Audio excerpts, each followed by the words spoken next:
সম্মানিত মন্ত্রী প্রদত্ত তথ্য অনুসারে বাংলাদেশে সরকারি চাকরিজীবী কর্মকর্তা এবং কর্মচারীর সংখ্যা হচ্ছে 14,50,891টি।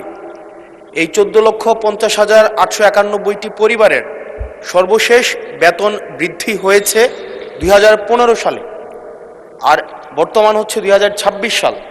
গত 11 বছরে কোনো বেতন বৃদ্ধি হয়নি, অথচ এই 11 বছরে মুদ্রাস্ফীতি 55 থেকে 65% পর্যন্ত বৃদ্ধি হয়েছে।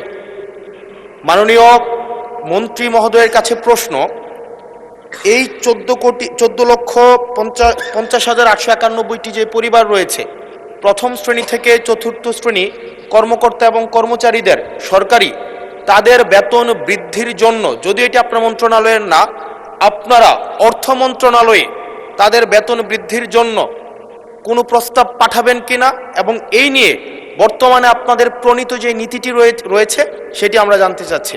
ধন্যবাদ। মাননীয় মন্ত্রী। মাননীয় স্পিকার, ইতিমধ্যেই পে কমিশন গঠিত হয়েছে আমরা জানি।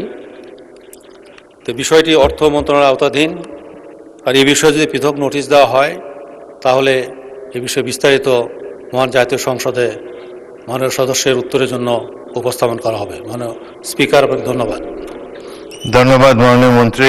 লিলি আল্ট্রাসফট সিরাম জেল, যা গভীর থেকে স্কিনে দেয় 3 গুণ সিরাম হাইড্রেশন। সিরাম জেল হাইড্রেশনে ব্রাইট থাকো সব সিজনে।